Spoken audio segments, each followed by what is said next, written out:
Elon, how are you? Good, Mario. Yeah, it's been these are tumultuous times, wild times indeed. As you just mentioned, when there's an account with a large number of followers that is restored to the system, you have to re-knit the thing together. So that takes several hours. So Alex's account should be working. And Alex, I honestly don't really know you, and you don't know me, but one of the questions I really have to just get out of the way, and you've probably talked about this already before, is the whole Sandy Hook thing. If somebody's sort of denying or that murders of children, that's not cool at all. And so just what exactly did you say, and what is going on with that situation?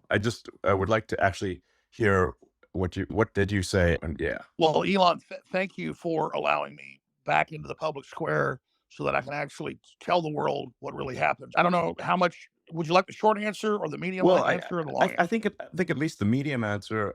Look, I guess people just want to know, like, obviously it would be like heartless and cruel to deny a school shooting of children, or to attack the parents or anyone who is involved. It seems that would be, just incredibly mean and cruel, frankly. So it's sort of, that's, I think, what a lot of people are upset about, or at least they think that is the reason to be upset about. Sure. And, you know, if that were true, I think we would rightly be, upset with you. Yeah, yes, sir. Well, please let me then just tell you what really happened, okay? And if you want me to send you a dossier with clips and videos and articles, I mean, post it to I'll your get account, yes, sir, I will do that. So let me tell you what happened. I'm a guy that didn't go to college. I mean, a few years of community college. I started out on Access TV 29 years ago. I was not professionally trained. And by 2000, I had 30 million viewers and listeners a day conservatively. I was the biggest show, as big as Rogan is now or bigger. And I had a very small operation and did not even understand how powerful I was. And so when that event, I just call it the school shooting, which I do believe happened 11 years ago, the internet exploded, and it was a top story for off and on for years with all these professors and former school safety people and all of them saying they believed it was a drill. And I simply covered them covering that.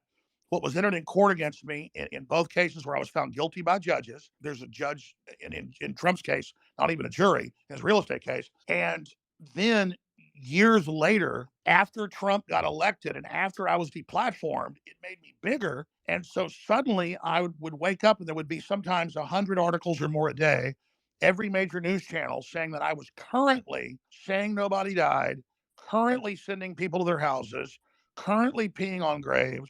I didn't even know these people's names. I only said one of their names ever. Now, and I believe their children died, and I understand Okay. all that. Okay. But I'm saying, imagine I was not deplatformed, no mention of the school shooting in Connecticut for like 6, 7 years. Then they go back to my timeline, and it turns out it was a big New York PR firm, Democratic Party. They dredge it up. They run hundreds of articles, sometimes a day, but a week for over a year. Suddenly it becomes a big story again. What's the PR Then firm? people, pardon me, Which propaganda firm was this? I'll, PR is public relations is a propaganda word for propaganda. So I think we should call yeah, yes, this propaganda firms, because that is in fact what they do. So what yes, propaganda firm was this? I will find the name as soon as I'm off because I can't do 2 days. I'm not good at doing 2 days at once. I can't walk and chew bubble gum, but I will post it to the 2X because after they got their $1.5 billion judgment and asked for 2.67 trillion, that the GDP of India, I'm not joking, folks, that's Bloomberg. They then came out and bragged that they had quarterbacked the whole thing. They're one of the biggest. They do the UN's PR, Okay. and not that they had quarterbacked quote destroying Alex Jones. And so I did question it. I did say at times I could see that I'm not even say it now. They'll take it out of context. Say I said it again. I did have what they entered in court on me was 23 minutes of video and audio over 5, 6 years. We did an audit. I hadn't talked about them when they sued me for 2 years. I refused to talk about it. I apologized when the PR firm got involved, and I didn't know who it was at the time. It was just all over the news. I said, "Hey, I thought it happened." Yeah. I said it happened. I said it happened. I decided it happened 5 years after it happened. So I said, I'm not the Sandy Hook guy. It turns out some of these experts that said it didn't happen are crazy. They made up stuff. I said, I believe it happened. And then they spun it and said, oh, now he admits he lied about it. So it isn't who I was. It's kind of like they've done with you, and you did nothing like I did. I mean, I did question it. I did say a few times that I thought it hadn't happened, but I didn't turn the knife. I didn't really think about it. I thought about how I was talking about the internet with YouTube Yeah. videos with 30, 40 million views that I didn't make. Sure. It was a hot Okay. topic that would come back from time to time. But no, I was not the creator of it. I was not the progenitor of it. I was not the guy pushing it. And then I kept saying, no, I believe it happened. And they went, aha, you now admit you lied for money. So what's not true is I never made any money off of it. I barely ever covered it. It's not my identity. And it's just like they misrepresent what you say, take one little thing and twist it, and then say you need to apologize for it. And then they just keep hammering it and hammering it. So I've been desperately, I mean, in fact, I'll post it to X if you want. Yeah. There's over 100 apologies that I've given, over 100. In fact, probably 500. Every show I go on, they ask this. I apologized on Joe Rogan's show 5 years ago. I apologized on Patrick Ben David's show 5 years ago. I mean, these are prominent ones. I apologize Sure. on every show, and I'll say it again. I apologize that I just gave my commentary because I'm really just a guy that talk radio host. So I do that on the internet. I just take calls, interview guests, and that I played devil's advocate. And if that hurt people's feelings, I apologize. But I did not send people to your houses. I did not pee on graves. I don't know any of the stuff that went on. And then when they had the trials, after I was found guilty, trials on damages, there was never any video of people peeing on graves, any video of people at houses. There was an FBI agent who was there that day at the tragic event in New Haven, Connecticut, at Sandy, like I said the name. He was there and he didn't have an FBI vest on and his gun was pointed the wrong direction, pointed upside down.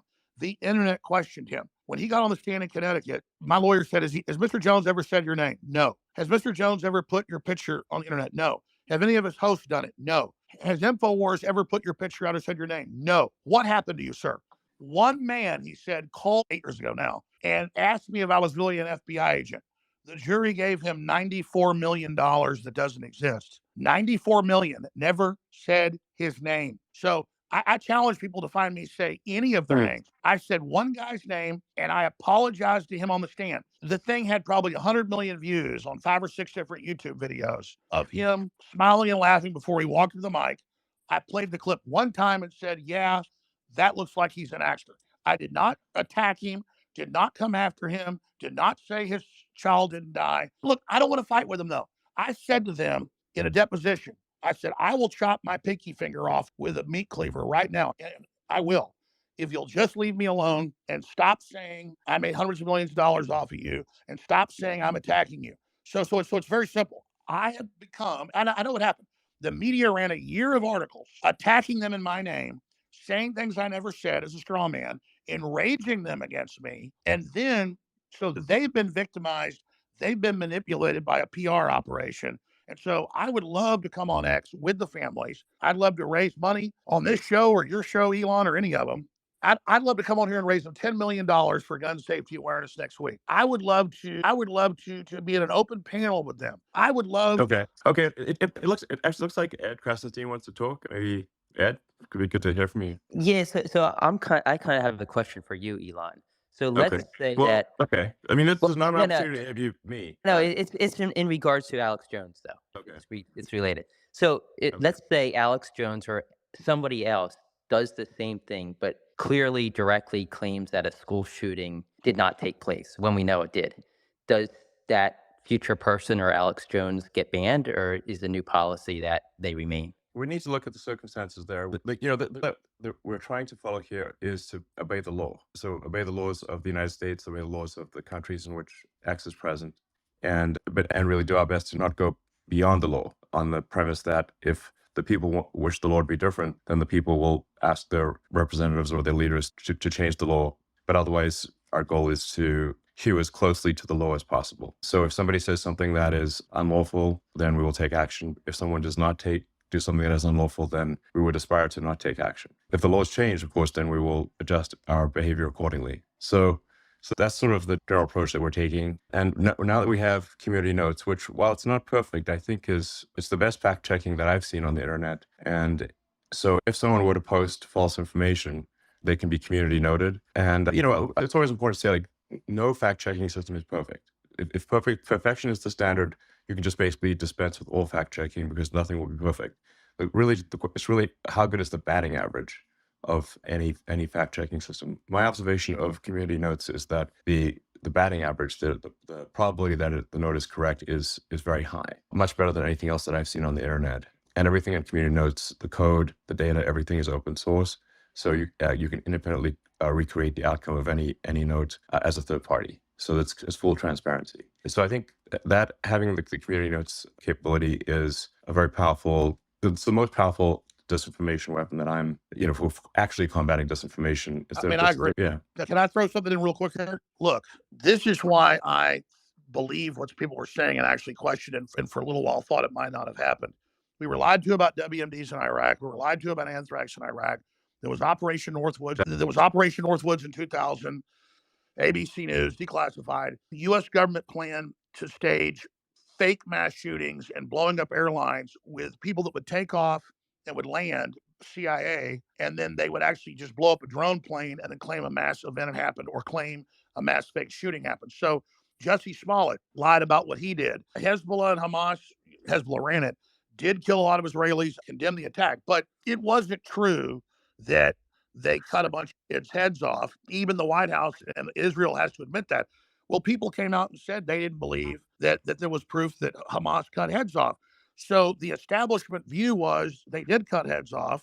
They didn't.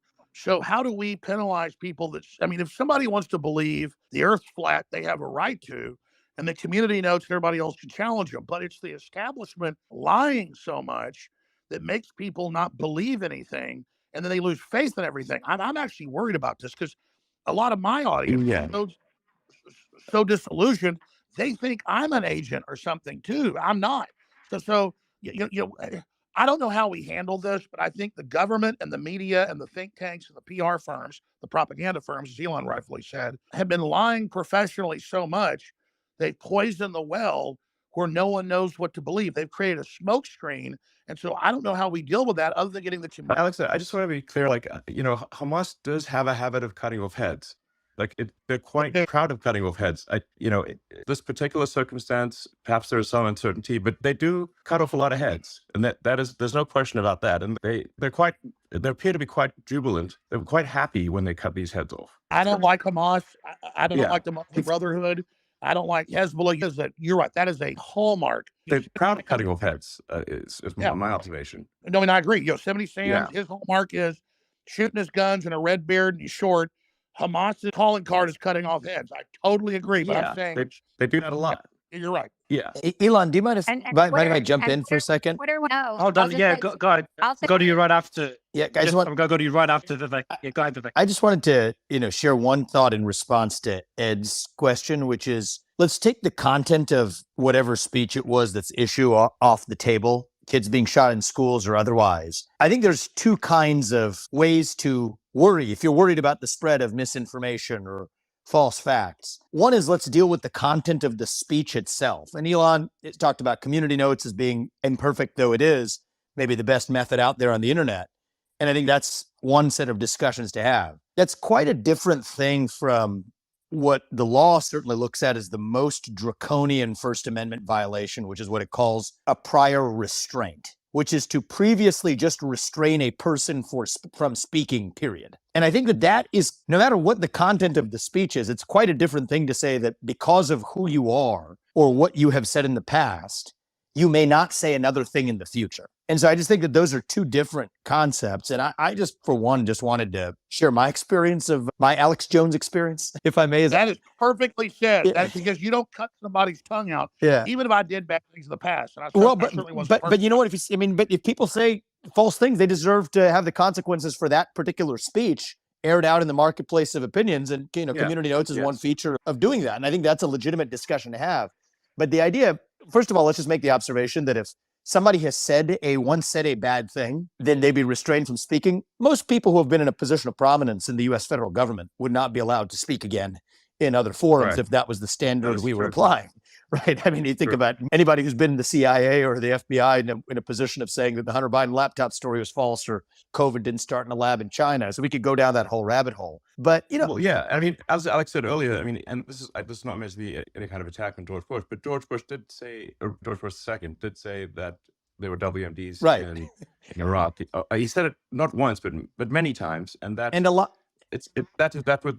there was he did not have sufficient evidence to make that And statement. a lot more people Um, died as a consequence of that statement Exactly. that Killed Alex Jones anybody. has I am not. incorrectly. But Alex, I think, I Alex, I think one other thing I just wanted to share with people is that I was actually just curious about this guy, Alex Jones. I'd never met him, but I happened to be in Texas. I visited the southern border, and I popped in Austin on the way back, or somewhere, I forget where we were, and I heard Alex Jones that's where he was. I said, I want to meet this guy that everybody says don't meet. And so we sat down, and I was actually surprised, and we actually aired it on X, or I put out clips of it on X. I can't remember, in like a podcast format. And so I was expecting to get in a debate about the Sandy Hook thing. And as soon as I open up, what I get is like, guy apologized for being wrong.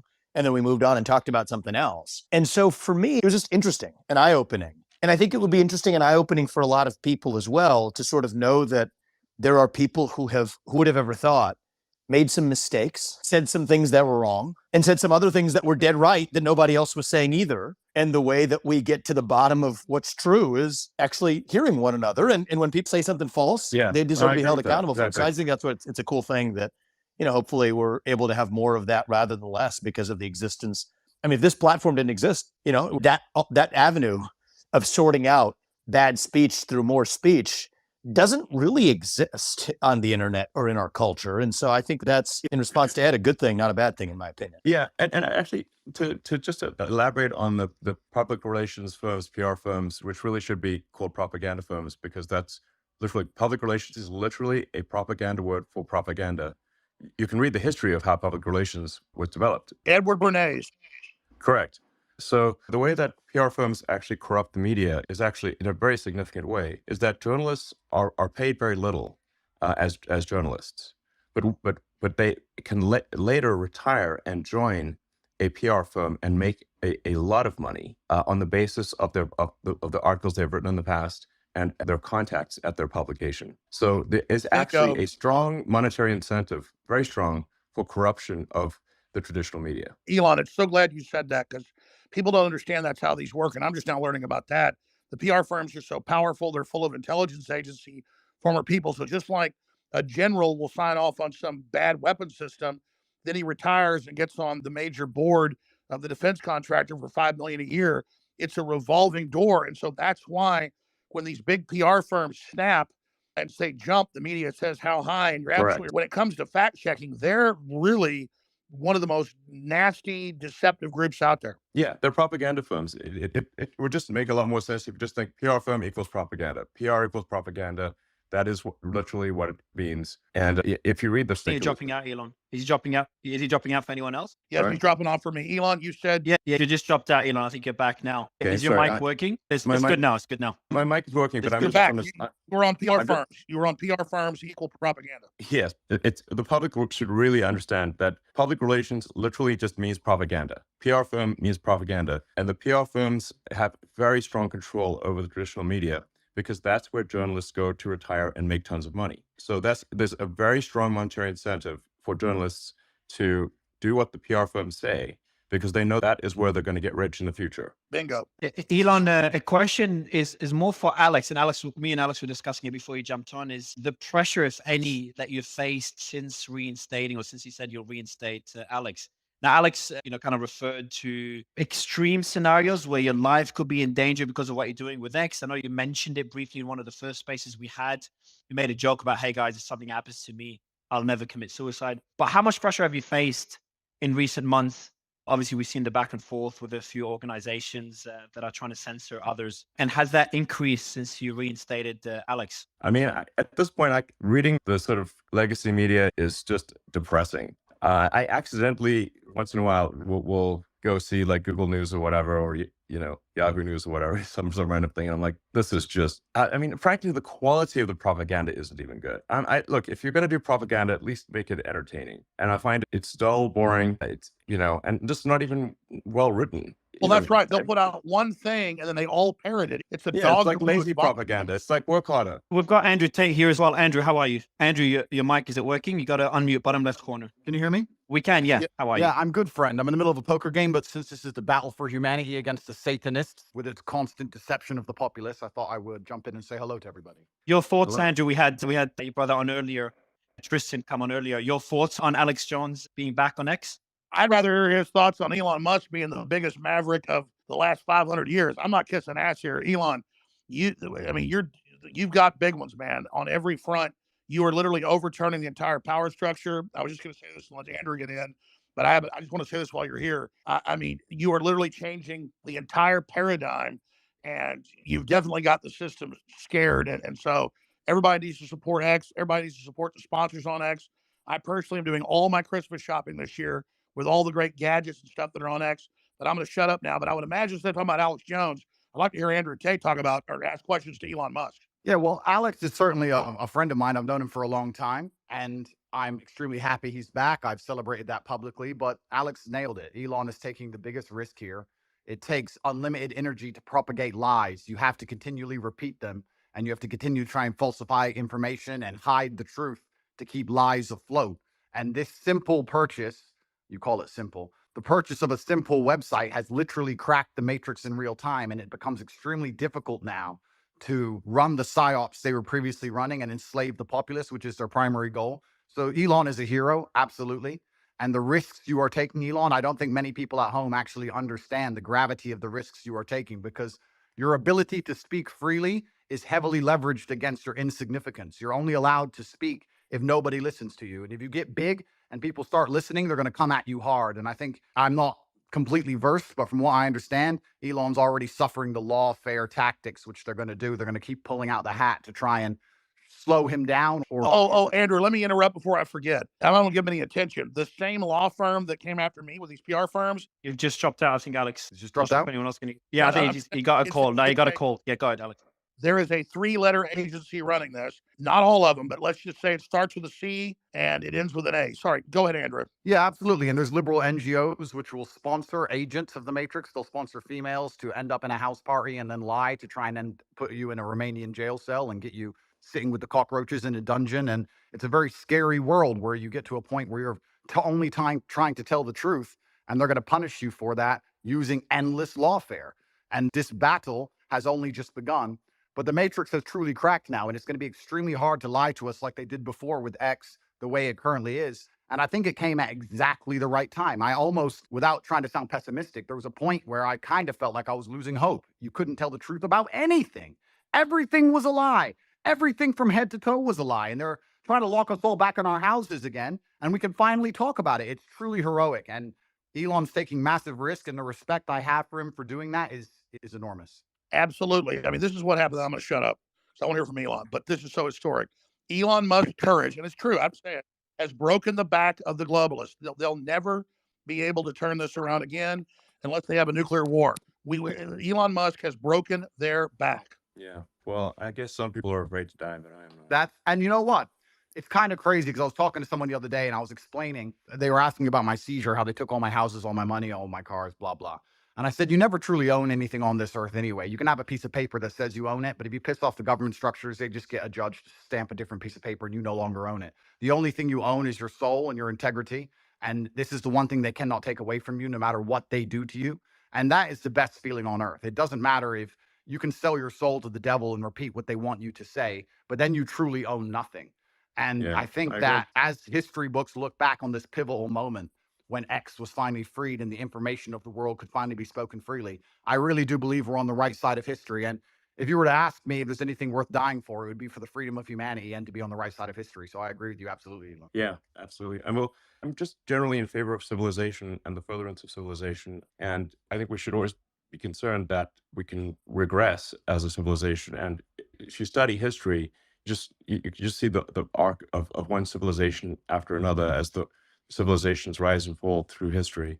We've been in a period of civilization rising very rapidly, but we should be concerned that we may be cresting, we may subside. And there are many times where I get late stage civilization vibes, and I'm just worried that maybe we're cresting as a civilization and have set it for a fall. So, yeah. Well, I agree with you because I truly believe, and a lot of people have said this before me, this is not original idea, but I think as AI and machines and tech increases, a lot of people are going to be deemed useless by the overlords. And then you have to sit and decide, what are they going to do with all these people who have hopes and dreams, and they want healthcare, and they want a garden, and they want a house to live in, and they don't want to be treated like cattle?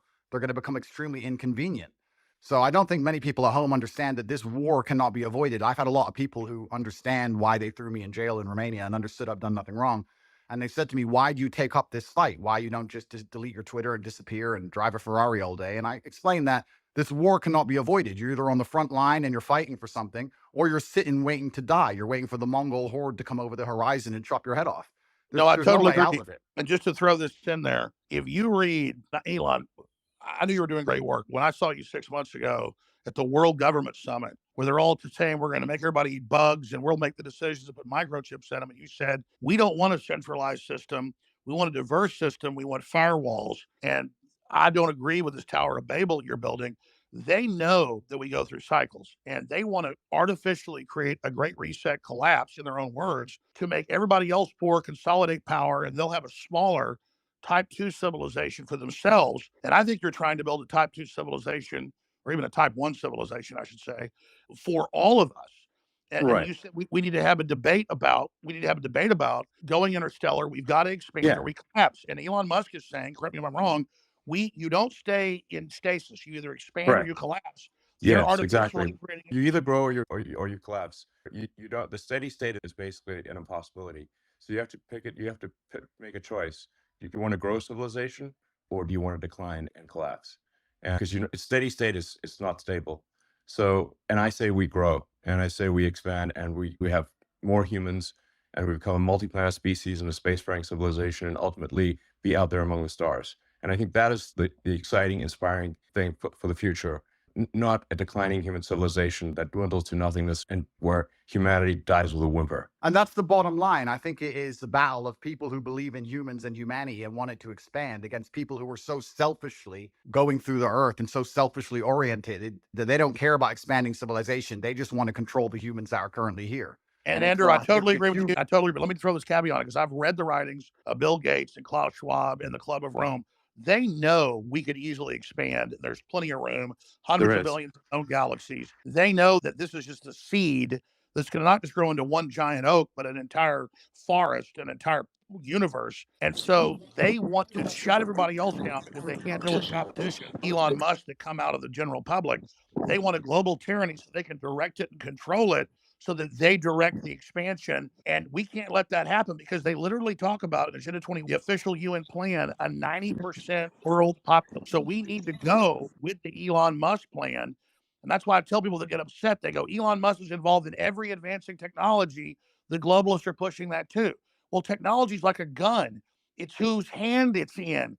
And so we need the gun in the people's hands, the gun of expansion, instead of in the globalist hands. And so just because Elon Musk is on the cutting edge of every technology, don't fear the technology like some troglodyte. Fear us not being in control of it. And Elon is saying we need it to be an expansionary human explosion of competition and freedom, not some new dark age with a tiny breakaway civilization that's only working for itself. Sorry, I'm ranting. No, but you're completely right, because if Elon doesn't push these boundaries, they will push these boundaries. And once they have the sole control and the monopoly over such technologies, it's over for all of us. And I don't think most people understand. It simply is the humanistic view against the death cult view.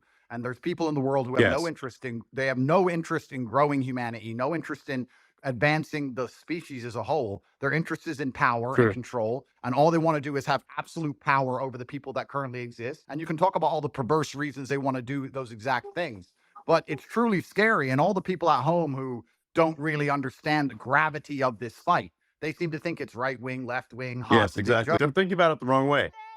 Sorry, I just got a little X here. You're totally exactly. This right left is the wrong way to think about it. It's the sort of the extinctionists versus the pro-humans. And once you see that it's extinctionists versus the pro-humans, then it becomes very clear. So Elon, when are you going to, I know you got 100 irons to the fire, but when you talk about we need to create a plan B for humanity, well, that's really No, it's not the plan.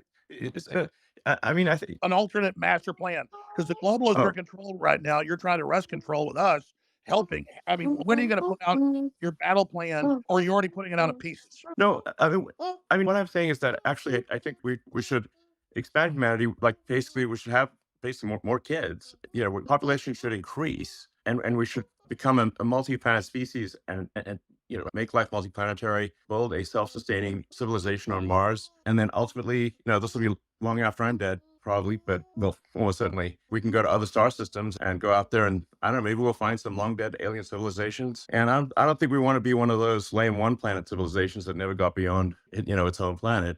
I mean, we gotta, the aliens gonna think of that. It's like we got to make a good showing.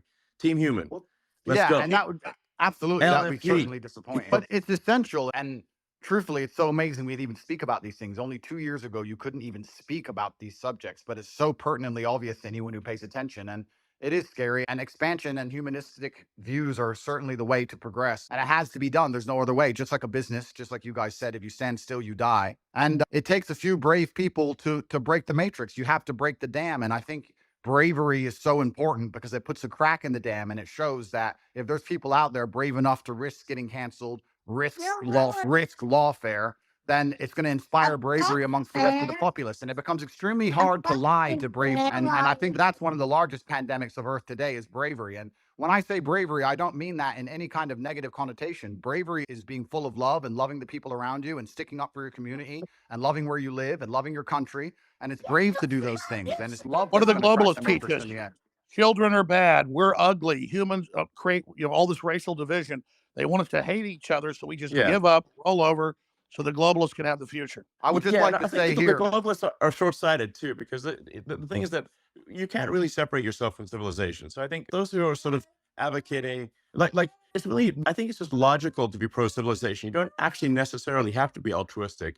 You just have to think long-term and say, obviously, you cannot exist in a good way without civilization. I mean, just watch one episode of Naked and Afraid, and see how much you want to go live in a forest by yourself. We're in a very, it's we're in not a fun. very, we're in a super pivotal moment now. And the reason we're in a pivotal moment is because the machines cannot do the policing as of yet. My brother and I often True. talk about how bad COVID would have been if they had Terminator machines. You didn't have your mask on. You couldn't even appeal to the empathy of the person who knew how insane it all was. As soon as the Yeah. machines control the policing, it's absolutely over. And we're not that far away. So we're in a very pivotal period now where the bravery that's required to resist the globalist oppression has to happen now. Soon the I technology absolutely- will exist, and it's I am- over for everybody. We are at critical crossroads right now in the entire future of the human destiny. And I called it Plan B, but I mean, Elon, what do you call it? Just an alternate plan for humanity? Because we should have a debate because the Black Rocks and the globalists are right now in control. If they were 100% control, you and others felt rested to maybe they're in 80% control. They're losing control very quickly as people discover what they're doing. But what would you call the debate and discussions about a pro-human future? Just team humanity? Yeah, Team Humanity, absolutely. That sounds good. But I think like something that is really important is like you just literally have to have kids, or there's no next generation. Alex, do you have kids? Yes, I do. I'm not as prolific as you, but I wish I was. They're the best thing in my life. I have 4. Okay, great. And Andrew? I do have a few. I won't let you down, Elon. I'm coming. I'm Okay, coming good. to take over your title. I'm coming to take over. I'm doing my best. I got to Okay. use my good looks for something. Well, I hear- I think we ought to encourage people to have kids. And this is the bottom line argument. This is what is so important. We just talked about how the globalists are ultimately selfish and only care Well, about look, most of the globalists don't have children. And Yeah, of course, but because they're seriously, selfish. Here's the When you thing, have you guys are all attacking the globalists, but if you ask a globalist, like I have friends who I would consider globalists, you ask them, their ideologies are aligned that they believe that somebody living across the world is just as valuable as somebody who lives in America. And I know, there's they've already arguments- enslaved the third world, and then that's not how everybody who you would categorize as no, you're right. There's a lot of globalist useful thinks. idiot No, globalists. that's not- Globalists at the top are depopulationists. That's their religion. So maybe if you want to look at the top, you can say globalists at the top. Some of them might have that view, but if you just talk to an ordinary person who views themselves as a globalist, they're not saying, "Oh, I'm evil." They're not an evil person. They just have this belief that every human being around the globe is equal. That's I would all call they're that an saying. So- internationalist. That's an internationalist. A globalist wants one world government run by corporations. yeah, well, I mean, I think you can label them differently, but I think if you talk to somebody, Well, who's Henry globalist, they're gonna- Kissinger was the globalist. Victor Brzezinski was the globalist. I'm not trying to be mean to you, but their number one rule is the earth is too small. We can't expand. We've got a bean count and put everybody on rations. we've got a social engineer and in the normal human program because humans are failed. They want to turn us into factory farm humans. Those are allowed to survive. Yeah, I think I'll answer the question. Sorry, please. guys. If I can just say, like, some of these titles are a little confusing. If someone's an internationalist or a globalist, I think what can achieve some disambiguation here is to say, like, does someone have as an axiomatic belief that there are too many people on the Earth, or do they not? Do they believe that the Earth can sustain the current population, or do they think it cannot? Now, the reality is, Earth can actually handle a human population probably 10 times larger than the current Yes. population. Earth is actually very sparsely populated by humans. We only see density because if we're in a dense urban environment like New York or Boston, London, or something like that. But if, like, here would be like a good test. If you took a plane from LA to New York and you try to drop a bowling ball and hit somebody, your chances of success are basically zero. You'd have to drop 10,000 bowling balls, maybe. Yes. You just, and I'll tell you sort of something that may scare people a little bit, is that there are thousands of objects falling onto Earth from space all the time. But how often do you hear about someone actually getting hit by falling by meteorites? Absolutely. There's one known case of a woman with her house getting hit by one. Elon, Yeah. I want to just respond to Ed actually for a second, because again, when it comes, I think it's good to get a good counter view here. I think that there's two different things going on, Ed, and I know what you're trying to say. There's a separate point about your obligations, right? So you can, and I believe everything has been said about the importance of expansionism for humanity being pro-civilization, and expansion pro-human race to win.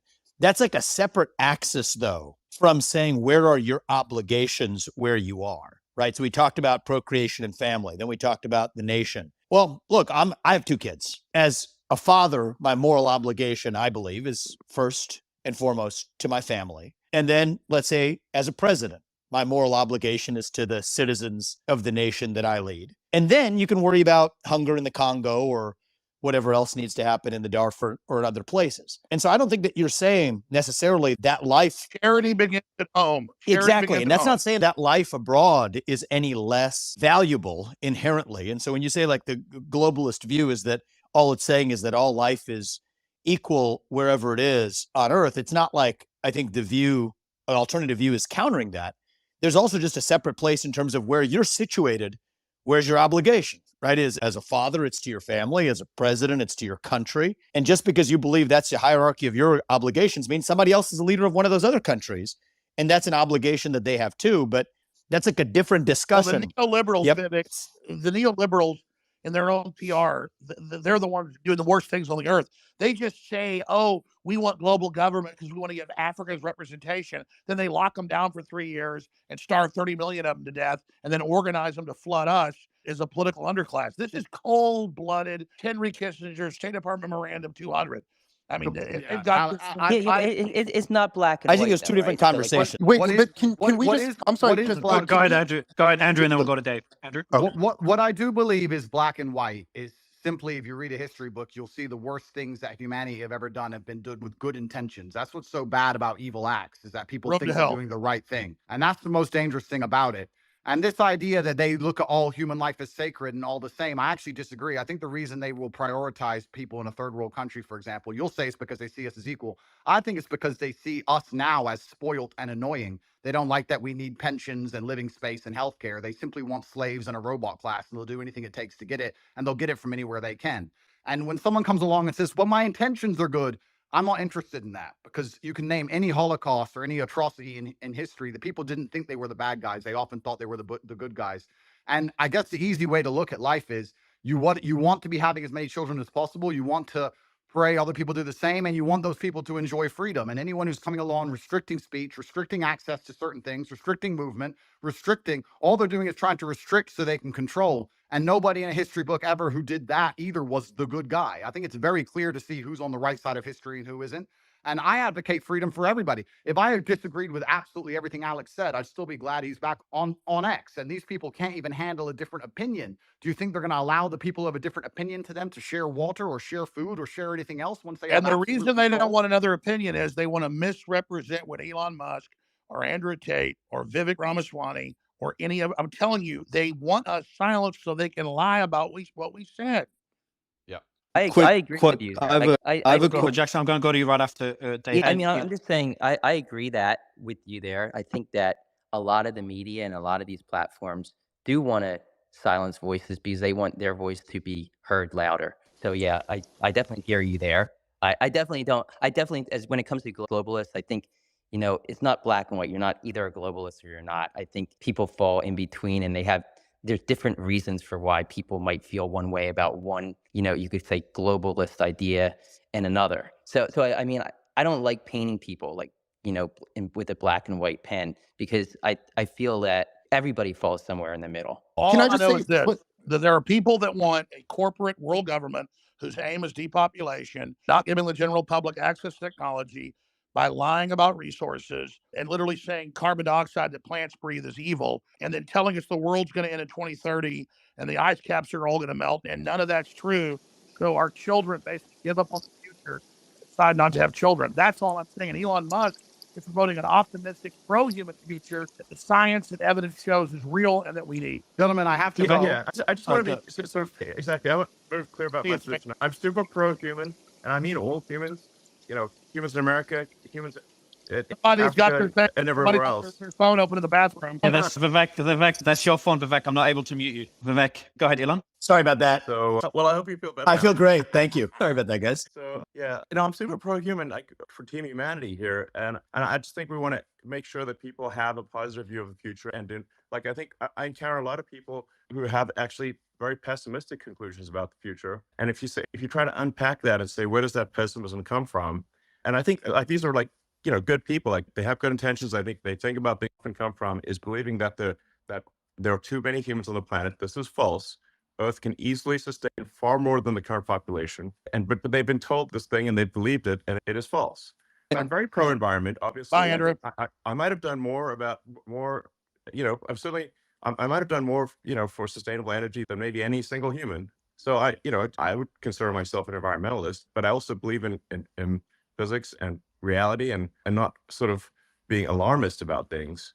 And Well, something you said was really smart, and I've seen the equations. I'm not a mathematician or rocket scientist like you, but we need the fossil fuels to get to the new technologies, and you can't cut them all off and then not have it.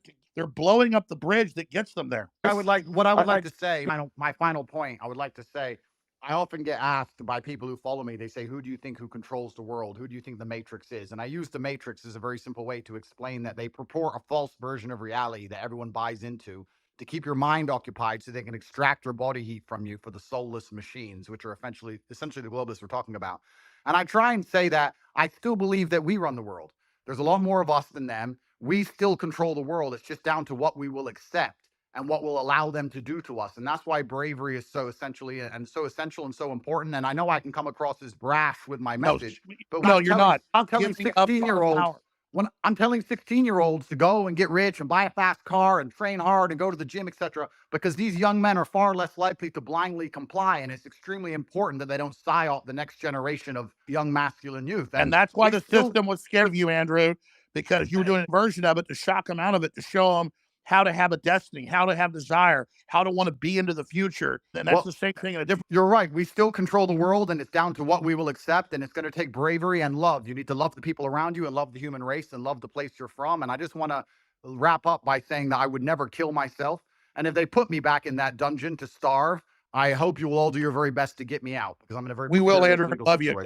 Can I just throw something out? Because I'm going to talk to Elon Musk here and everybody else. And this is surreal. Andrew Tate and Vivek Ramaswamy. This is crazy. John, I've got a friend I want to get on. We also have Mark Dice, who's really stood up for free speech. He's on the line if he can get a quick. I'm going to leave Alex, but I just want to say welcome on Twitter, and I think there will be more truth than not, all else equal. So hail to the Thank truth. you, gentlemen. Take Thank it you easy, very guys. much. Bye-bye. Thank you. Bye. Thanks, Andrew. Thanks. I have one quick question. So I guess the premise as to why Alex was banned so long was that, he supposedly lied about an atrocity, and that goes against ex-community guidelines. But that's not quite correct.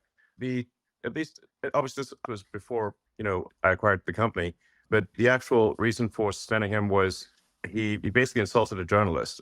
Wasn't like your purpose for keeping him? Well, he still believed banned? that because the media had said that. Now he's learned that, right? I'm just going off of what.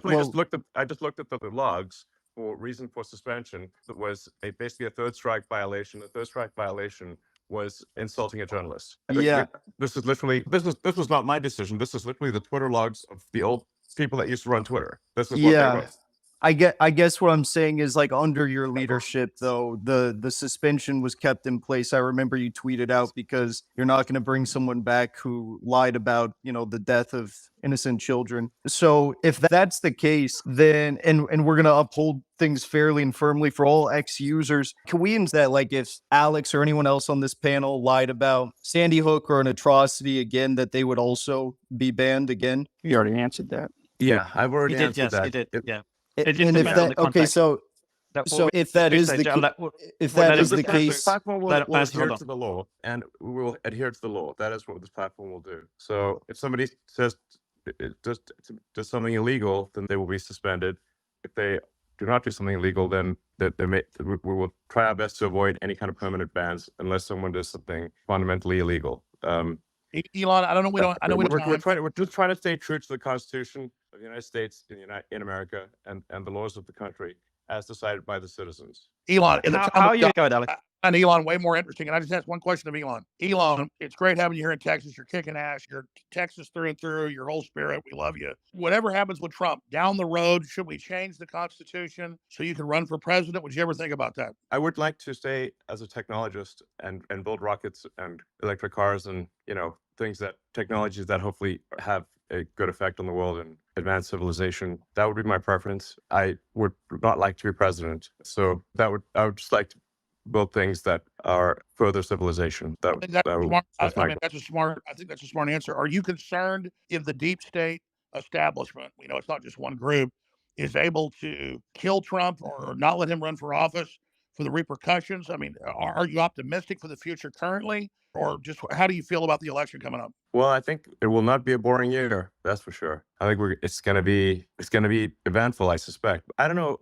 You seem to be quite concerned that people will try to assassinate Trump, but I don't know. I obviously, and I'm against assassination generally. So I guess if Hitler was alive, I'd be in favor of assassinating him. But Stalin, that kind of thing. I would You be know, too. Your attitude Yeah. is you can sell the world on freedom and humanity 2.0 and a new renaissance. The establishment will just step aside because our ideas are so good. Is that what you're saying? Look, I think what I'm saying is that I think it is very difficult to predict the future. That we're certainly going to have a very contentious election and perhaps some contentious elections worldwide. The X platform will strive to be as truthful as possible about what's going on, and that's going to be the goal. And SpaceX is going to build rockets, and Tesla's going to build cars. And as for what will happen, I don't know what's going to happen, but I think, man, Is there any big 2024 is going to be quite the encore for 2023, is my suspicion. I know you've talked about incredible jets you want to invent, so many other things.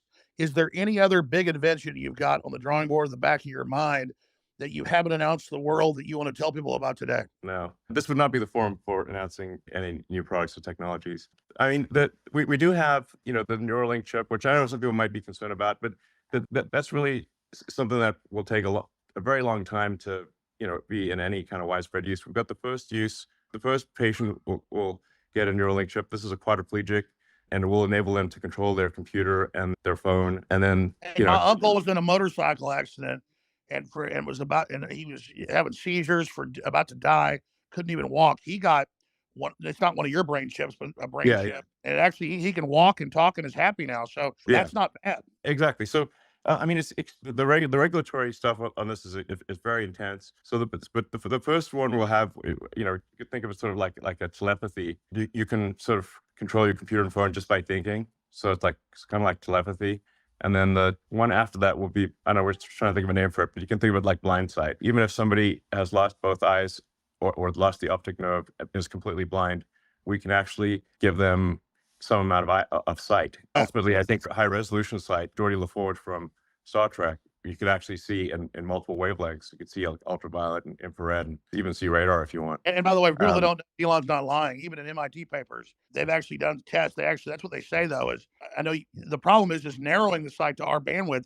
They say these people see everything, right? Like a full spectrum. Yeah, you can have it's a point at which you have a camera. You can have a camera that can receive photons of many wavelengths. So you could see, even in darkest night, and you could see ultraviolet, you could see infrared, Like I said, you can even see radar if you want. So, Wow. it would be a kind of thing that would, it's probably trademarks thing, but I think blindside is a cool name for it. I It's think like, it's even if, beautiful. yeah, We get one question from Mark Dice because this is the best interview ever. Mark Dice is a great journalist. He stood up for me for the last 5 years when nobody else would. Mark, quick question from Mark, please. A comment, really, just to reinforce to everybody listening, all the journalists, and thank you, by the way, Elon, for unbanning Alex, for everything that you're doing for the platform, for humanity. But I just want to reinforce, and I'm glad you retweeted this, Alex. The reason why Twitter cited Alex being banned, contrary to popular belief, is not because he entertained some conspiracy theories about Sandy Hook, as crazy as they were.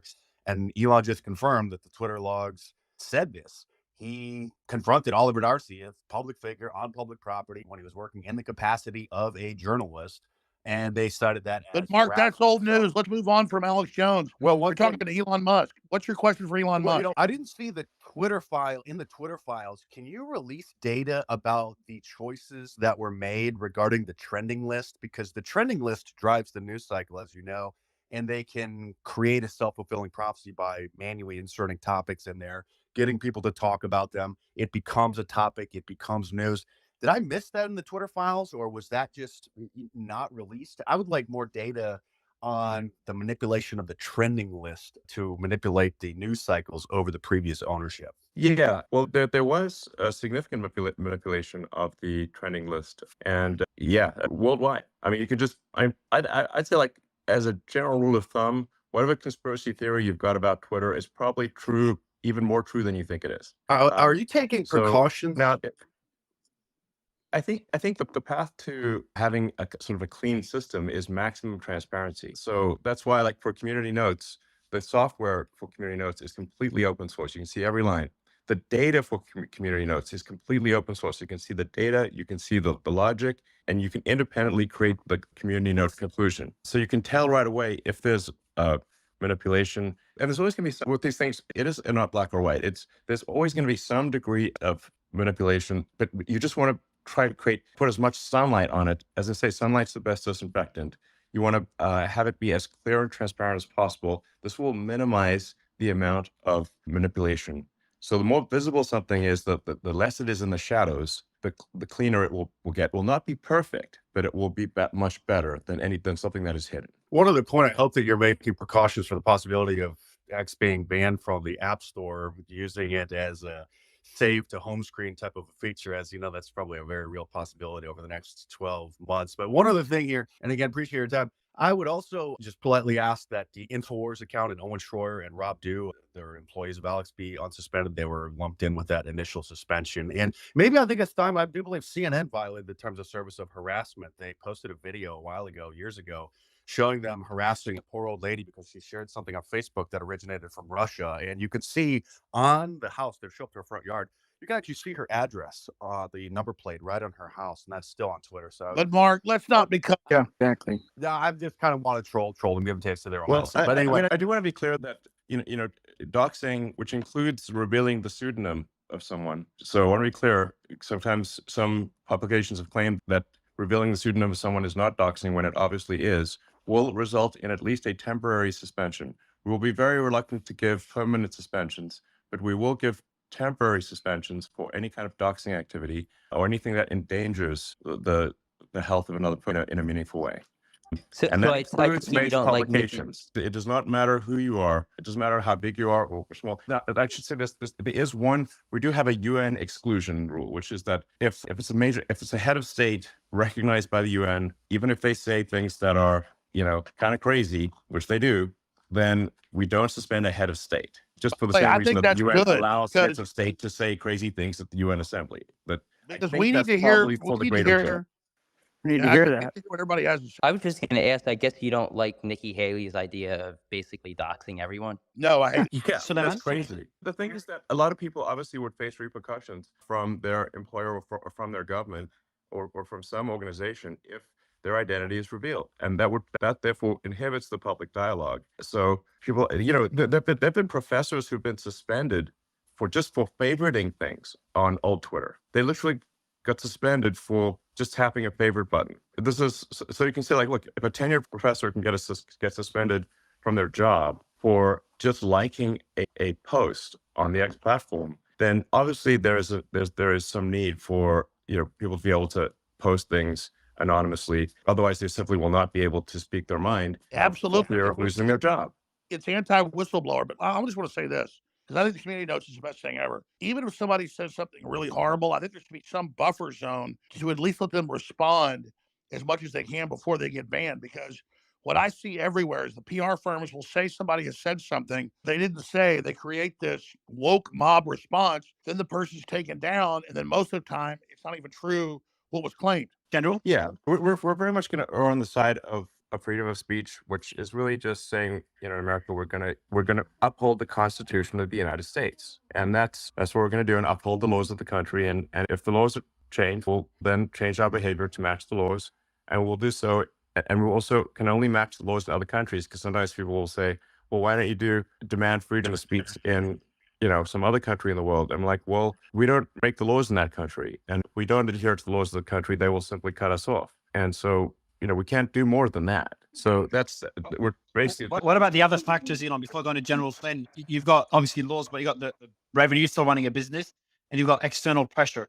How do you balance all these when fighting for free speech? Well, we're gonna obviously favor free speech. I believe my action has been very clear in this regard, that if it is a choice between money and freedom, we will pick freedom. General? Yeah, thank you, Mario, and thanks for hosting this thing. You're doing a wonderful job. This is really a question for Alex and Elon, and a statement, and I wish Andrew and Vivek were still on. We've talked about these different sort of array of forces between, the globalists and the humanists, or whatever the right descriptors are. Yeah, what I would really like to see, and I would love to hear Vivek's take on it, because I think he's such a wonderful debater. I'd like to know if there's a possibility to set up a intellectual debate between, the Alex Jones, Elon Musk, Andrew Tate, Vivek, probably throw Tucker in there. Maybe there's Joe Rogan, against an intellectual debate against the Klaus Schwabs, the Bill Gateses of the world. And then there's others. They won't do it because we'll kill them.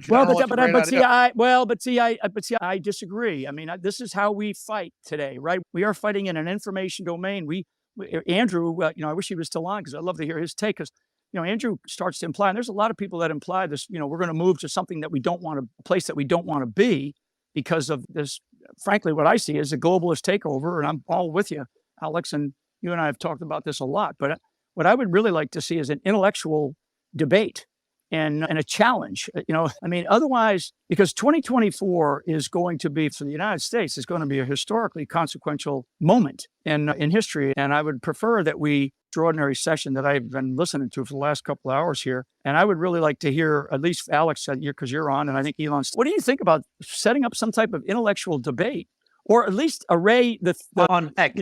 On X, yeah, doing it through Spaces. Well, on X, on X, or however, yeah, I would love to see them come on X to do this, because this would be wonderful. Alex, would you be open, you and Elon, would you be open for such a debate? Well, let me just throw this in, because I'm chomping at the bit here, and then Elon will take over. It should be on X.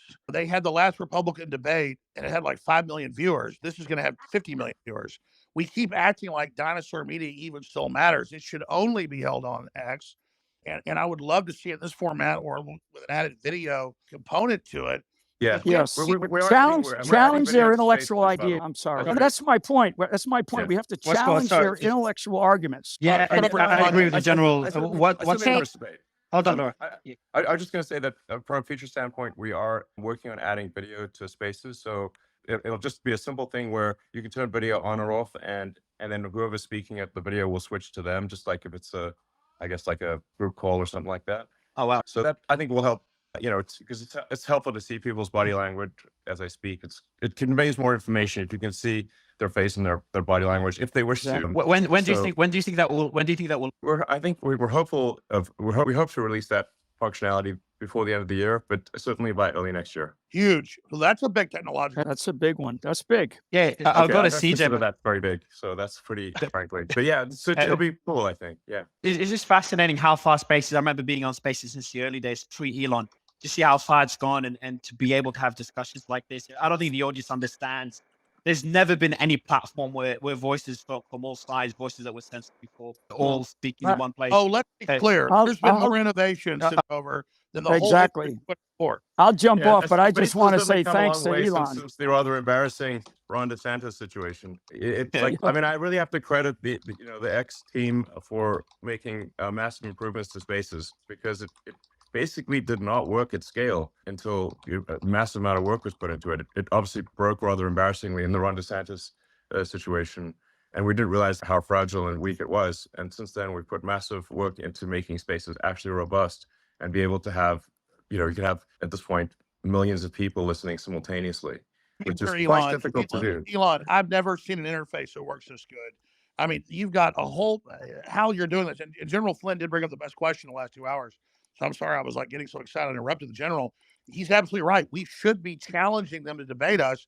I agree with you, General. That's really a key point. I'm saying they're too cowardly to do Jack, it. How do we? Jack, your mic, I can't mute you, Jack. But you go ahead. Just quickly, before you continue, Alex, Elon, I don't know if you remember, I think the first space he came on, and we hit 100K live listeners, and it broke, so it wouldn't show. Yeah. I don't know how you do it. 9,000 right now, 109,000. Yeah, I don't know how you do it, but I know that that we have to do it. We don't have I think we are in a place where we don't have a choice right now. I think the intellectual arguments on their side, I just think that they're going to fall flat, and they don't really have a good argument. And Elon mentioned it early on about, how much energy it takes to lie. I mean, it just does, to lie to so many damn people. But we have to pick this fight. It has to be intellectual. Our intellectual arguments are much, much stronger. And I just think we have to have the right type of people. And, those people have been on here today, and invite these people. I mean, if they don't want to come, we call them out as cowards. I mean, wait a minute. Being why not? poor and everybody, wait a minute. General Flynn, hold on a minute. I'm going to call you out right now. Eating bugs, drag queen story time, open borders, World War III. You're saying that's not how you're saying their plan isn't wonderful? Hey, for a guy that has had to eat bugs, Alex, they don't taste very good. So, yeah. I'll go one step further. I think we should see a 2v2 MMA duel between Alex versus Klaus Schwab and Bill Gates. I think that'd be the real. I think Elon should call him out. It'll be bigger than the top UFC fight. If those cowards will show up, my God, it'll be their Waterloo. Elon, you know how the media works. Do you want to call them out, and then you'll get that snippet all over the media? Well, I'm certainly happy to have a debate with Klaus Schwab or others. I think you guys maybe been following what's going on in Davos more than I have, and certainly more than the vast majority of people have. I think most people don't even know that there is a conference in Davos, or the World Economic Forum. And I've only seen snippets, but some of the snippets are concerning. And I don't think we should have a sort of an unelected quasi-governmental organization deciding our future. Who said who made them the boss? I mean, do people even know that they're doing this? Like, I'm not okay with some organization, that I don't vote for, controlling, my destiny or that of other people. So, and I don't know if they're necessarily fully controlling, but they certainly are influencing things. And and it's. I think an unelected world government is not a good idea. Well, Elon Musk breaks the internet. On that point, CJ, I'll go to you right after for a question, then Suleiman. But on that point, how much control, you kind of change it, whether control or influence?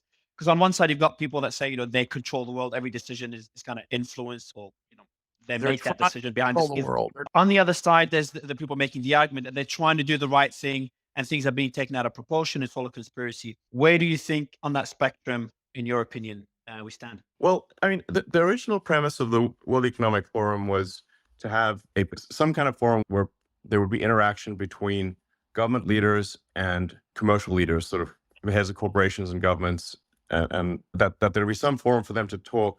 And like that original premise, I think, is not a bad one, because right now you've got the UN, but that's just government to government, and you've got a bunch of sort of individual situations where commercial leaders will meet with government people one-on-one. But there's the sort of the good part of the World Economic Forum is it's probably good to have some dialogue between commercial leaders and government leaders internationally. That's I think the positive side, and that's originally how I heard about the World Economic Forum. And I was invited to speak there many years ago, which I was just too busy working, and I was like, well, I can't really go spend 5 days in Switzerland. I have work to do in America. So then they weirdly wanted me to come talk there, but also pay them $20,000. And I'm like, that doesn't make sense. So I declined the invitation. It does seem that since inception, perhaps this organization has gained a bit too much power and a bit too much influence. And I think it probably, it should have less power and influence, is my opinion. I have Hey, Jeremy. quick question. Tweeted about the imprisonment of the American Chilean Gonzalo Lira in Kharkiv, Ukraine yesterday. I'm curious if that imprisonment of an American for speaking his mind on YouTube and X has caused you to consider further support for Ukraine, albeit through Starlink or other means. And also, unrelated to that, can you provide any updates about Starlink for Gaza? Yeah, I mean, I generally think, look, I understand that if an American citizen is in another country and violates that country's laws, or what those countries' laws, even if their actions would not violate the laws in the United States, that person would then be put in prison. But in the case of Ukraine, the United States is providing a vast amount of aid to Ukraine, and the United States government has an obligation to protect its citizens. And so I think, even if one disagrees with what, that, I guess, YouTuber or journalist, depending on your perspective, what they posted, I feel uncomfortable sending massive aid to Ukraine if they're putting American citizens in jail for doing videos on YouTube. That's not cool. And it's like, and you could say like, okay, well, yeah, but Ukraine has the sovereignty in their country. It's like, yeah, but they don't have a right to our money as well. So it's like, they don't have a right to our money and support and to imprison and mistreat American citizens. Well, that's right. Look, I'm a dog in the fight. Russia, Ukraine. It's an old ancient fight between the two countries that's been going on for 1,000 years. It's a Slavic civil war, but Ukraine is arresting the Orthodox Church. Ukraine, even the mayor of Kiev has said Zelensky's becoming a dictator. So all I'm saying is this black hole we're feeding hundreds of billions into, we should at least be able to debate it. And if an American journalist is critical, he doesn't deserve to be put in a gulag. That's very dangerous. I agree, Elon. As for Starlink for Gaza, Yeah, and on the Starlink for Gaza front, I mean, obviously that place is currently a war front next level. So in order for Starlink to be used in Gaza, terminals have to be brought in, and they have to be, used in a way that where there's a high degree of certainty that they are not being used for any violence. So now there are only really two ways to get into Gaza. One is through Egypt, and the other is through Israel. So if there was like, a situation where, say, Egypt was willing to let Starlink terminal in, and that we could have very high certainty that the terminal would not be used for any kind of military purposes or for violence, then we would support that. Egypt has not stepped forward, to the best of my knowledge, in that regard. And obviously, we're not going to be played for fools here, where, if an organization would perhaps pretend to be using Starlink for peaceful purposes, but then actually use it for violent purposes. We will basically ask for a webcam on that thing 24/7, and if there's the slightest concern about it being used for violent means, it would be turned off. So that's the situation there. I mean, it is a very difficult situation, and I am sympathetic to Israel, but I also I'm sympathetic to civilians in Gaza. So I'm pro-human, to be clear, and so Elon, it's just like, here's the deal. I'm not pro-Russian. I'm not pro-Ukraine. I hate the war. I'm pro all of them. I agree. But when you learned that they were using Starlink to rig up robot boats to blow up battleships when Russia said they were going to launch nukes if they did, you didn't sign up Starlink to be a weapon system. It's very fair to say it's my company. It's my. Well, yes. To be clear, the Crimea and the sort of sea around Crimea was an officially sanctioned area by the United States, and we were not actually the Starlink cells were not turned on in Crimea and the area around Crimea because of U.S. law would prevent us from doing so. There was a Ukrainian attempted attack on the fleet in Sevastopol, and I got an emergency call saying like, "Hey, we need to turn on the cells around Sevastopol." And I'm like, "Well, that's currently a U.S. sanctions zone. We would need permission from the U.S. government to do so." And in fact, I don't, and it would also mean that we are directly complicit in an attack on the Russian fleet directly. It wouldn't be, there's no plausible deniability here. Now, even though I'm not the biggest fan of President Biden, but if President Biden had called and said, as the President of the United States, I'm asking you to turn the cells on, I would have done so. But we did not get any such call. We were only called by the Ukrainian government, and the Ukrainian government is not my boss. So, it's like, and so we can't, like, it would actually be illegal for me to turn on Starlink cells at the request of a foreign government in a territory sanctioned by the United States. That would They were actually be they were a setting you violation up. of U.S. law. So it's like, They were like setting you up like it's, Kennedy it's Bay of Pigs. yeah, but the media misrepresented it as I turned off the cells. This is not true. They were never on. And if I had turned them on, I would have broken U.S. law, and I would need an exemption from the State Department and express written permission from the president in order to And that's turn why them on. Blinken Yeah. So, and I do think we need to be cautious about escalating that war, and we need to find a path to peace, and not sacrifice the flower of Ukrainian and Russian youth ultimately for nothing, for a few miles of territory, which is currently what's been going on for the past year. Do you think with the question. Let me go to CJ and I'll go to you. Let me go to Yeah. CJ and I'll go to you right after. CJ? Mario, Hey, is that- Mario, thank Yeah, you. Laura, Thank you yeah, so go ahead, much. CJ. Yeah, thank you so much, Mario, for hosting this. My name is CJ Pearson. I'm a 21-year-old conservative activist, and I currently work at Prager University. And General Flynn made a really important point a little bit earlier about how Twitter has made it super accessible for conversations like this to happen, debates and discourse. And Alex, I think, also made the point earlier that if you look at the debates and the viewership that they've had, you don't really see them reaching all that many young people via traditional cable channels. And one idea that conservative activists like myself have had, different Gen Z conservative influencers have had, is having a Gen Z moderated debate or town hall with the Republican primary candidates and exclusively streaming it here on X.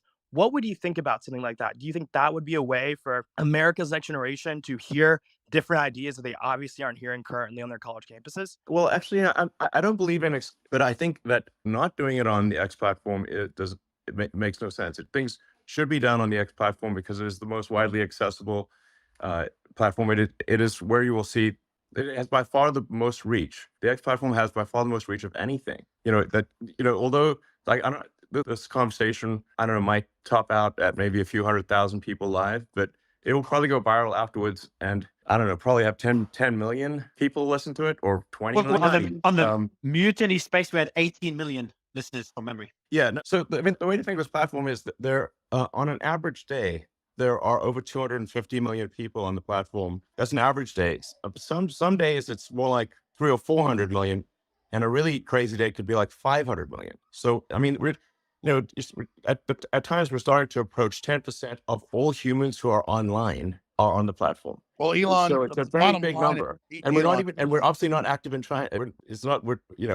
X doesn't work in China. It actually works on international phones, but not domestic phones. And I believe does not work in Russia. So I think we do exceed 10% of all humans at times on this platform. So it seems crazy to ignore this platform, because then you're just going to reach far fewer people. Well, Elon, bottom line here, the proof is in the pudding. You judge the tree by its fruits. You are the only massive platform that's open and free.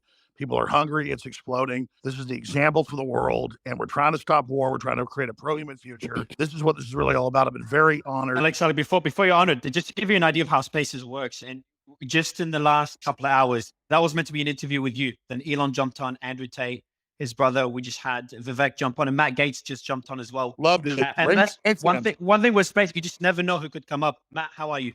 I'm great. I'm enjoying hearing Elon's perspective on adding value to all of our followerships and allowing us to engage. Your thoughts on Alex Jones being back on the platform? I think it's great. Alex has been someone who's provoked a lot of critical thinking from policymakers and broad audiences.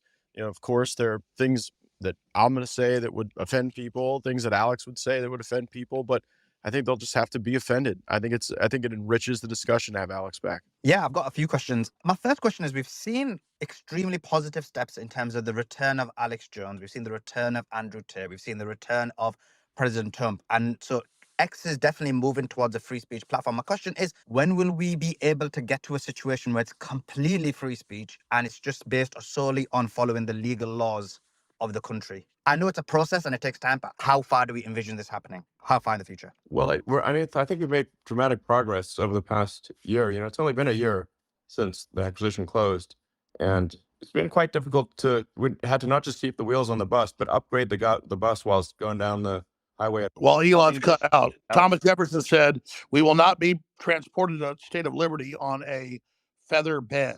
Is Elon back? No, I think he might have gotten a call. No, you're back. Okay, sorry. Yeah, just saying it's been quite difficult to keep the wheels in the bus and upgrade the bus while barreling down the highway at 100 miles an hour.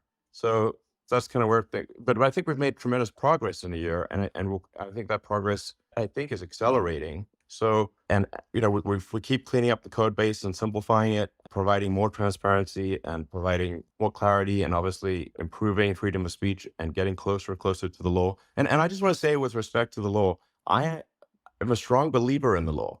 So you'll sometimes read an article where it sounds like I'm some crazy maverick who just likes breaking the law. I am subject to so many laws. Might be hundreds of thousands of laws, maybe millions. When you think about Tesla and SpaceX and Starlink and all the countries that they're in and all the regulatory regimes and all the rules and regulations that we have to adhere to. And the amazing thing is how closely we actually adhere to the law and follow the law and do what countries believe is right and legal. And once in a while, in a very rare case, I might disagree with the law or regulation, but we will not willfully violate it. So what I'm trying to say is I'm extremely law abiding. I totally agree with you. I don't know how you have the energy. People talk about Trump's energy. Your energy is insane. Where does your energy come from? Going back to being a child, did you because we know the universe is a loop or a figure eight, it doesn't just go in one direction. Did you have inklings of the big things you were going to do? Or when you were a child, did you have any foresight about what you were going to be doing? No, not really. I just, I liked technology and like taking devices apart and fixing them and building things. And I loved science fiction, fantasy, like Lord of the Rings and Heinlein and Asimov and Star Trek and Star Wars. And I didn't know what I was going to do. I liked programming computers. I found programming computers to be intrinsically interesting, not because I thought I'd have a job. Actually, I didn't think I'd have a job. I know you could even make money writing computer software, but I was just interested in it in and of itself. So I'd program computers all night by myself, which is not, it doesn't appeal to everyone. But that's, I think, actually quite an unusual thing to want to sort of type strange symbols into a computer all night, essentially by yourself, is not what most people want to do, but I did like doing that. And but also hanging out with friends and stuff. But no, I didn't think any of this would happen. I would say I have a philosophy of curiosity, which is, trying to understand more about the nature of the universe and our place in it. And that's why I studied physics, not for career reasons, just to try to understand how the universe actually works and what has good predictive value. And physics has got very good predictive value. So that's why I studied it. Then give us your predictive value. Gut level, Elon Musk, this is like beyond any Hollywood movie where we're at right now. Does humanity survive? Gut level, you've got all these great children. That means you bet on humanity. Do we make it to the next level? And what is the next level? Elon, you there? Sorry. While waiting for One needs to think of the future as probabilities and not certainties. So then, any given action that we do can affect the probability of a good outcome. There are no certainties that I can determine, or at least I don't have a crystal ball that can. So we're changing the future. Yes, I think by our actions, we can individually take actions that improve the probability of a good future and the furtherance of civilization. And I think we should, take those actions. And some of that, we've got to have kids, or there won't be a next generation. And we've got to, educate them well. And I think, like I said, no, don't hold on. For our civilization. Yeah. Let me ask this question, Elon, because you're obviously a genius. We're here talking to you right now. Don't predict the future. Be the future. Yes. The best way to I think I'm scared who came up with this, but the best way to predict the future is to create it. Yes. And I do want to, Jason Calacanis is here and they've started. Yeah, let me go to Jason quickly, Stella, and I'll go to you in a bit. Jason, a quick question to you first. Would you have Alex Jones on the All In podcast? Sorry to put you on the spot. Well, I have him here now, so would it be okay if I asked him 3 questions? Yeah, but Elon's far more fascinating. Please ask Elon questions. Well, Alex, my first question for you is I'm curious if you'd be willing to answer 3 questions about the Sandy Hook parents.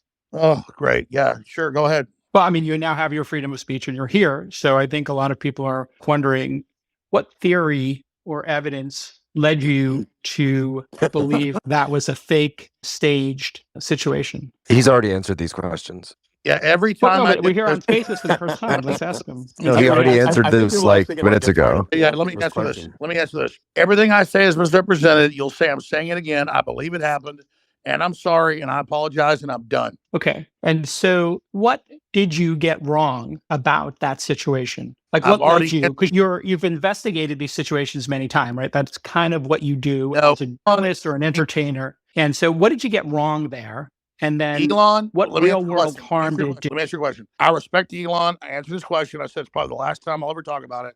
I'm not going to live in Groundhog Day. I believe Sandy Hook happened. I've been through hell over it. I was not the guy that first questioned it. PR firms blew it up and made it my identity. It's not my identity. My identity is humans' future, Team Human. What Elon Musk is doing, I'm never talking about it again.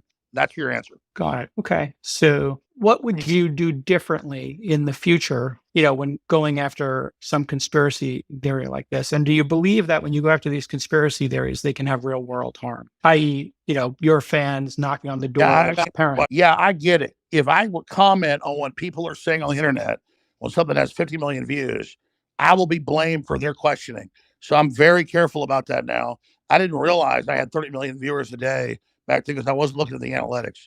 But yeah, I've learned a lot of lessons that the media and PR firms will misrepresent what I'm saying to then attach themselves to me and play victim. So I'm not talking about it. I won't even say the name of it. I will say is I'm at X right now, and it's blowing up and taking the planet back from humanity. At Real Alex Jones, people should follow it there and hear what I actually say. And I don't talk about the school shooting. That is not who I am. That's what PR firms. Yeah, Jason, I should say that the Sandy Hook issue was the first thing I raised with Alex. He did answer it at length at the beginning of this Spaces conversation. So I think you may not have heard the I answer. didn't hear the start of it. I was alerted to this towards the end. All right, I think the issue, Elon, candidly. I'm not coming to whether I agree or disagree with his answer, but it was the very first thing that I asked when I got on this Spaces conversation. Just as it was the first thing that you asked, I think it's for people that care about whether there's sort of empathy and whether somebody has been cruel or mean or something. That's like the first thing they're going to ask about, and so that was the first thing I asked about, and it was answered. Or somebody can agree with that answer or not. And no matter how many I answer it, it's never good enough because I'm that guy. I'm not what they said. I covered the internet questioning it. I've already said I'm sorry over 500 times, 3 or 4 times today.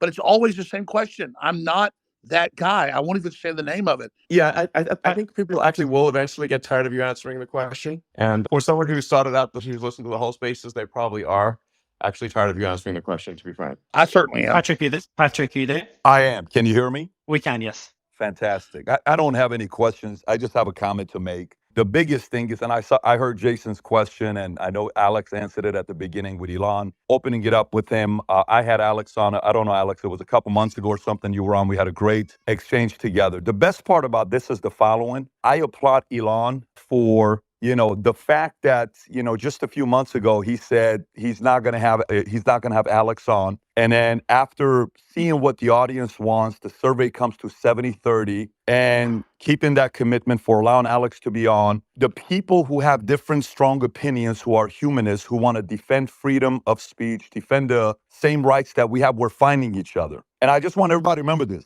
Go back to September of 2022. When Professor Galloway said Elon is full of it, he's not going to buy it, he's toying with all of you. And then Elon bought the company, whatever the price of the company was. Some said it was 50% more. It was a $20 billion company, $30 billion company. He paid the entire number. He didn't have to do this. If that purchase wasn't to be made, think about where America would be today. I want everybody to think about that part.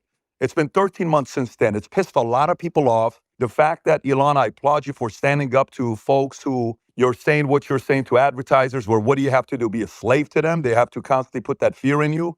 We applaud you. You got a lot of people backing you up. Alex, it's great to have you back on. Pushing the envelope. You could be wrong. Everybody could be wrong. It's not like all of us are always right. We have the ability to be wrong. And when we are, and people can challenge us and move on, and, then they can make a decision. Either, look, I don't like Alex or I like Alex. Great, no problem. That's the freedom of, you have to pick and choose to like somebody's views or not. But the biggest factor here is somebody had the courage to use their resources to buy a platform like this, to give everybody else the freedom to debate, to argue, to give their thoughts, to give their opinions. And then at the same time, if you're wrong, you admit to it. If you're not, you stick to your guns. But best part on what's going on to the world right now is we are finding each other. The fighters are finding each other. And that has got to be a very scary thing to people who oppose the concept of freedom of speech. So I have no question for Alex. I have no questions for Elon. I just wanted to jump in and applaud everybody.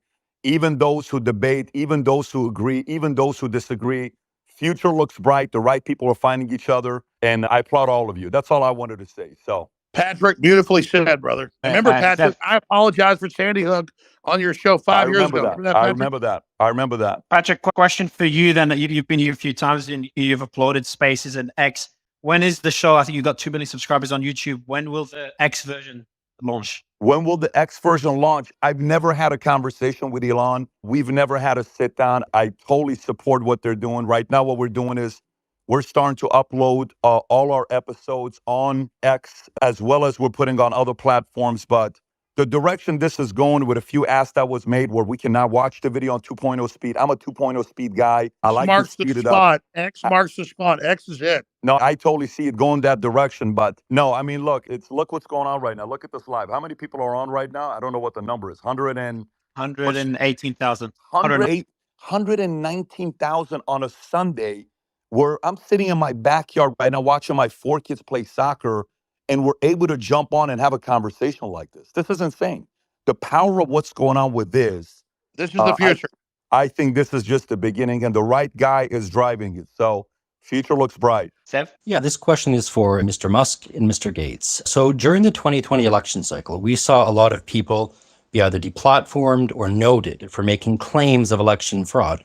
Now, at the time that those claims were made, there was no way of knowing they were true or untrue because they hadn't been litigated yet. So going forward, as we're coming into a new election cycle, Mr. Gates, is there anything being done legislatively or in the House to ensure that doesn't happen again? And the same question to go to Mr. Musk. Thank you. The strongest, I think, influence on that censorship regime right now is the Missouri v. Biden, litigation and the injunctions there that are being resolved, and some sort of the public humiliation we've put some of the senior DOJ and FBI leadership through as they've had to fess up to the nature of some of these emails and contacts. We've brought the journalists that have been covering this, Schellenberger and Tate forward to kind of repeatedly try to set that deterrent. But I think that it's not just about elections. I mean, it can be about any number of the things that the federal government wants to control the 4 corners of discourse on.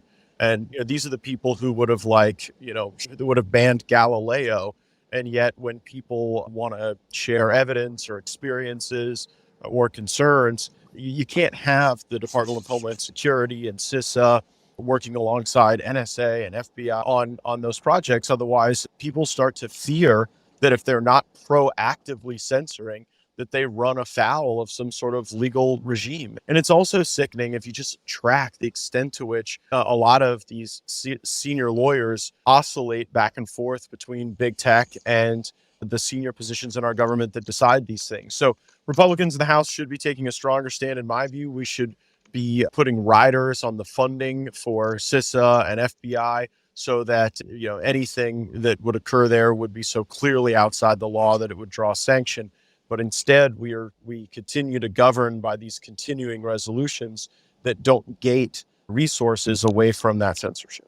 Well, actually, Congressman Gates, the fact you mentioned that about the FBI and CISA, this has been the huge thing that's come out of the Twitter files, and it was a two-way street. So while you're tracking what the government was doing in 20 vis-a-vis censorship, really leaning on regards to the Hunter Drive laptop, which we released in October of 2020, this is actually a huge question for X going forward into 20, because Elon, you've said that you want to be working in conjunction within the confines of the law. But the question is, if that law is being enforced by the law enforcement agency of the FBI or the DHS, and then they come to X and say, these posts need to be censored, this information needs to be censored because we've determined whatever it is, how does X make that determination? Well, if we believe that something is not in accordance with the law, then we will ask a judge or jury to make a decision. We don't have much of it. That is the best we can do. So and I just want to Just cut out again. You got a call. Oh, sorry. You get back.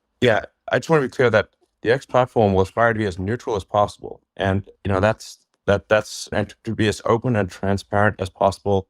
I think we will achieve maximum transparency. I think we'll be fully transparent. Hopefully by early next year. But I'm confident we'll be fully transparent by the time there is an election next year. So basically people will just see anything that is happening on the system and nothing will be hidden. That is the goal.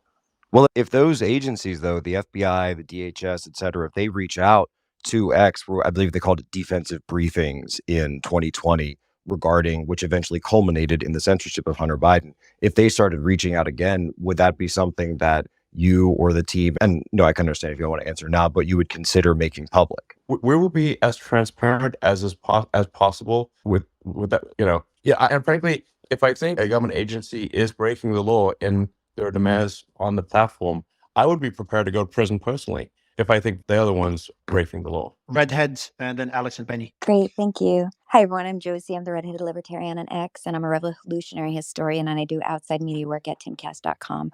I just wanted to jump back to X as a free speech platform.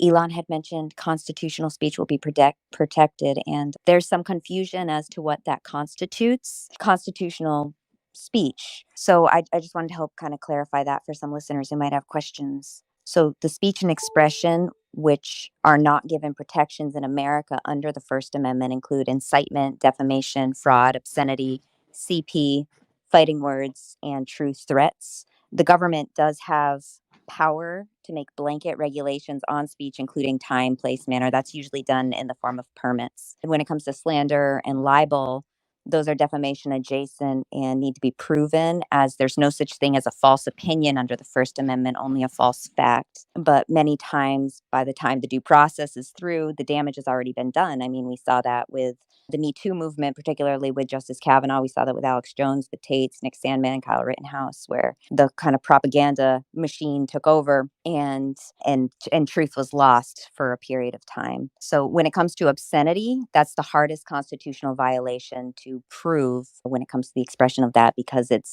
has kind of a standard of I know it when I see it. So there is something called the Miller test to determine whether something is deemed legally extreme. So I hope that helps. Yeah, we're not doing drag queen story time here. We're not calling for violence. We're not hacking websites.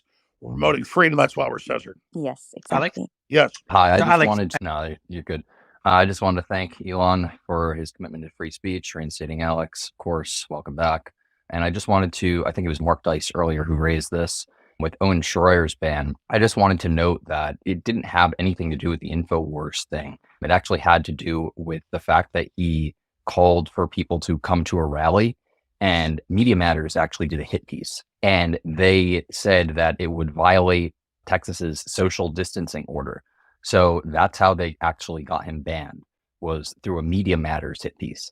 So in response, Twitter 1.0 banned him. So I just wanted to get any thoughts on that. What's the perfect timing? Elon, maybe you can also give us an update, if there is any, on Media Matters and why you decided. Yeah, Media Matters is an evil propaganda machine. So I just generally, I'm against evil propaganda machines. And so we are suing them in every country that they operate. And we will pursue not just the organization, but anyone funding that organization. I want to be clear about that. Anyone funding that organization we will pursue them. So Media Matters is an evil propaganda machine. They can go to hell. I hope they do. So yeah. So I actually need to, just step off the call at this point. So I just have some family obligations. I think it's been certainly a very interesting conversation. I suspect this will go viral. Probably snippets of it will go viral in a way that don't entirely represent the situation. I hope that anyone who reads about it or hears about it actually just takes the time to listen to the entire Spaces conversation. It will be saved. I suspect there will be probably many millions, if not tens of millions, of people listening to the conversation. I just hope that they listen to the whole conversation and not just small parts of it. Elon, I totally agree. And let me just say, thanks for reinstating me. I'm going to do the best job to not be misrepresented. And I thank you. And I thank you for the freedom you're promoting, the pro-human future. We're on Team Humanity. Thanks for spending 2 hours with us plus. And this has just been surreal. It's really been amazing. So X is where it's at. Thank you, Elon Musk. You're welcome. Like I said, I'm very much in favor of supporting in the United States, the laws and Constitution of the United States. And I think if we start, if we erode freedom of speech, we erode the foundation of democracy. The bedrock of democracy is freedom of speech. And we must do everything we possibly can to protect that. Well, thank you, Elon, for all the time. And I want to thank this whole crew. I'm going to be posting a lot of stuff at Real Alex Jones on Twitter. People should follow us there. And this has been the most epic interview ever. I love this new Spaces system. And it's just good to have my identity back to actually say what I actually said versus misrepresenting. I'm not perfect, but God bless you all. And I really appreciate Elon Musk and everybody else that is promoting free speech. That's because we don't have free speech, we have nothing. Appreciate it, Alex. And Benny, maybe you can give us a final word. I know you've been waiting for a while. Good to have you, man. Oh, hey. Hi, how you doing, guys? Big kudos, Elon. Thank you so very much for creating this space and obviously for believing in principle more than money. Jack, Swagger Jack, to my question, I was going to ask about 2024 election integrity and government interference. So instead, I'll ask about Bob Iger. When you told Bob Iger to go fuck himself a couple times. Are you asking Elon? Yes. Yeah, he's jumped off. I was going to give you the is final word to wrap up the space. Yeah, he's jumped off. And Alice Oh is my jumping God, off okay. as well. Well, I mean, that was the moment globalists got their giving into their intimidation and their blackmail. Go fuck yourself, New World Order. I was going to ask. I didn't know. You just missed it. But to give you an idea of the space, and we started off with Alex. You know, I messaged you to jump on. He did. Then we had the Tate brothers come on. Matt Gates, obviously. That's Vivek. that's Vivek, I was trying to be patient, and I was trying to be patient. I appreciate it, man.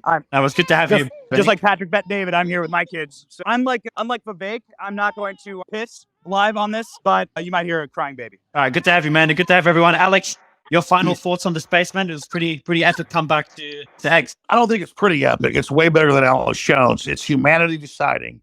Our free speech is paramount. Those that try to not have a free speech are our enemies. We need to actually hear what we actually say instead of what we're told somebody said. Elon Musk is doing a superlative job. To everybody that helped get me back on X and this whole thing, this is historic, but the deep state, the empire is going to strike back. So I'll see everybody at infowars.com/show, band.video. We'll see you at Real Alex Jones on X. We're going to hear what I actually say versus what they claim I say, because you're adults. You deserve to actually hear what people are saying versus what they're told you're saying. So that's why this is so incredibly epic. So God bless you all and good luck. I'll see you at Real Alex Jones on Twitter. Please follow us there. Thanks a lot, everyone. We appreciate it.